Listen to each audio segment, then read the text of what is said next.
Fala galera, aqui é Gabi Winchester e como você já deve ter visto no vídeo, hoje nós vamos falar sobre amar o pecador, mas não o pecado, então bora lá. Primeiro de tudo, já deixa o seu like e compartilha esse vídeo para todo mundo, porque isso realmente me ajuda pra caramba e vamos lá. Como você deve ter percebido, hoje nós estamos com uma iluminação diferente, um pouco mais dramática e sim, isso é intencional. Esse é um dos lemas que mais me atinge particularmente e eu queria tornar isso mais visual, então um escuro para cima e um claro para baixo. Como diferenciar entre amar o pecador e não o pecado, sabe? Então, sem encheção de linguiça, bora logo para esse vídeo. Primeiro eu quero dizer que eu tenho algumas dicas, mas eu não tenho respostas prontas, porque não existe uma solução óbvia e clara, uma fórmula de bolo. Não é assim que funciona. Nós, seres humanos, somos complexos e às vezes o que funciona pra mim não funciona pra você e tá tudo bem. A gente só precisa descobrir o que funciona pra nós. Então, o que eu vou falar hoje são dicas e você, analisando o seu dia, analisando como você funciona, você vai olhar o que funciona e o que não funciona pra você. Beleza? Então, bora lá! Então, gente, eu estava aqui assistindo o vídeo para poder editar e eu percebi que as imagens ficaram totalmente sem foco porque eu gravei sem óculos. Então, na hora eu não percebi. Para mim, o mundo é embaçado sem óculos. Então, aproveitem e tenham um pouco da minha perspectiva embaçada do mundo. A primeira dica, e eu acho que uma das mais importantes, seria seja acompanhado. Seja por um discipulador, seja por um pastor, seja uma pessoa que é mais madura que você na fé e que você tem confiança para contar para ela: olha, isso aqui tá pegando na minha vida, olha, isso aqui tá difícil, olha, isso aqui tá fácil, sabe? Aquela pessoa que vai poder te orientar. Porque não adianta você tentar andar sozinho, vai dar merda. Quando uma criança tá aprendendo a andar e ela não tem o auxílio de ninguém, ela não tem nenhum estímulo, ninguém que pega na mão dela e ajuda ela a engatinhar, depois a andar, ela vai demorar muito mais tempo a andar. E ainda corre o risco dela sofrer algum acidente, cair de algum lugar, né, machucar, porque não tem ninguém olhando para ela e dizendo faz isso, não faz aquilo. E é mais ou menos isso. Quando a gente está aprendendo a andar, quando a gente está aprendendo a discernir o que é certo e o que é errado, o que é trevas e o que é luz, nós precisamos de pessoas mais maduras que nós, para olhar e dizer isso tá certo, isso tá errado, olha, não vai por esse caminho, olha, faz isso, faz aquilo. Então, eu acho que essa é uma dica que eu poderia falar para todo mundo e talvez você olhe e diga: ah, mas Gabriela, eu não tenho ninguém que eu confio, não tem ninguém que eu possa contar. Então, vai orar para que o Senhor mande. Eu sei que na situação atual da igreja brasileira, talvez você realmente não tenha um pastor próximo ali que você possa contar, mas talvez você tenha um líder de célula, você tenha um amigo, você tenha pai, uma mãe que ora, que tem mais maturidade que você e que pode te aconselhar nisso, sabe? Então, procure essas pessoas. A segunda é: volte sempre para a palavra. Sim, porque às vezes quando a gente está caminhando com uma pessoa que tem alguns pecados, alguns problemas na vida dela e a gente quer que ela conheça o Senhor, a gente começa a passar a mão na cabeça dela, tipo assim, ai, não é tão errado assim, não, calma, mas não é isso, não é aquilo. E a gente acaba se afastando bastante da palavra. Então, se tem uma dica que realmente nos ajuda a manter o foco, prumo, volte sempre para a palavra.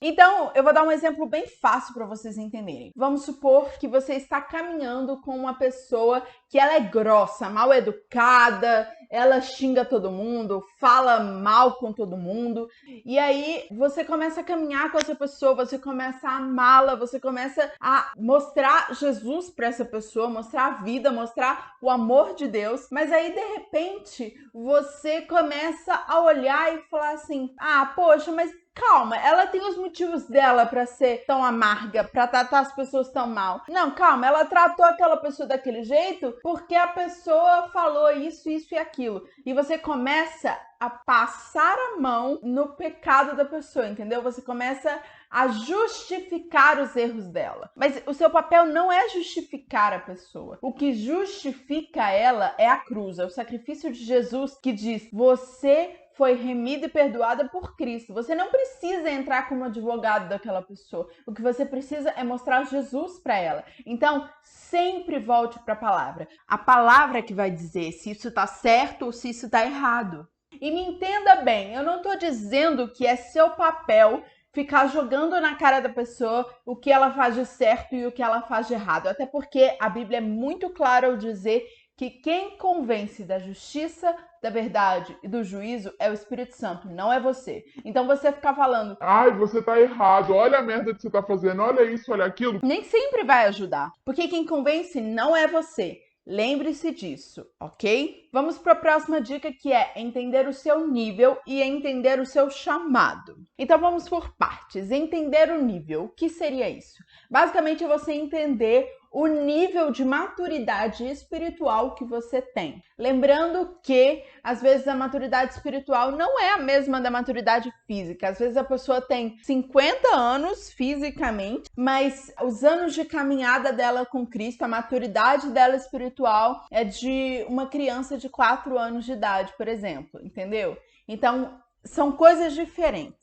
A idade não está diretamente ligada à maturidade espiritual, mas calma, isso é papo para outro vídeo. O que eu quero dizer aqui é que você precisa entender o seu nível. Por quê, Gabriela? Porque às vezes você acha que dá conta de uma coisa e não dá. Quantas vezes eu já vi pessoas, por exemplo, falando: cara, eu vou para aquele lugar ali, eu vou pregar para os jovens que estão ali fumando e estão usando drogas e tal, e a pessoa vai lá, vai pregar e no final das contas ela acaba dando um tapa, dando outro, quando vê ela também está viciada em drogas, ela também está com todos os problemas que aquelas pessoas também têm. E isso acontece porque a pessoa não entende que ela não tem a maturidade necessária para lidar com aquilo naquele momento. E eu sei que é difícil enxergar o nosso nível. Por isso, nós voltamos para a dica 1, que é: tenha uma pessoa próxima de você que você dá liberdade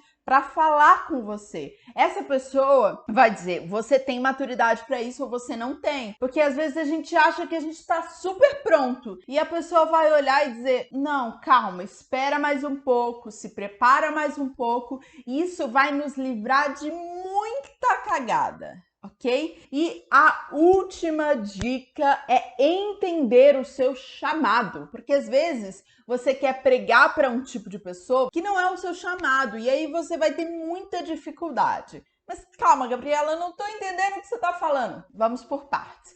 Vamos de exemplos práticos. Então imagina aí que um cara, ok, eu entendi que Jesus ama todas as pessoas, Deus ama os drogados, os noiados, Deus ama as prostitutas, Deus ama todo mundo. Mas esse cara, ele tem problemas com pornografia, ele tem problemas na área sexual da vida dele, ok? Mas aí ele fala assim: Jesus ama as prostitutas. E aí ele começa a entrar dentro dos prostíbulos para pregar para elas. Só que não é o chamado dele e ele ainda tem problema naquela área. Muito provavelmente o que vai acontecer é que ele vai sair de lá pior, entende? Porque imagina, o cara já tem problema com pornografia, não é o chamado dele lidar com isso diretamente. E aí ele vai entrar lá sendo exposto a toda aquela pornografia e ao invés de ser luz, ao invés de mostrar amor por aquelas pessoas, ele vai se tornar mais um dos clientes. Você precisa saber o que Jesus chamou você para lidar. Porque se ele te chamou para lidar com as prostitutas, ele vai te capacitar a lidar com elas. Mas se ele não te chamou para isso e você for lá fazer na força do seu braço, vai dar merda. Então, essas são as dicas de hoje. Vamos recapitular. Primeira, seja discipulado. Segundo, volte sempre para a palavra. E a terceira e quarta é: entenda o seu nível de maturidade e entenda o seu chamado. É isso por hoje. Eu espero mesmo que vocês tenham gostado. Eu amo cada um de vocês e eu espero vocês na próxima segunda. Tchau!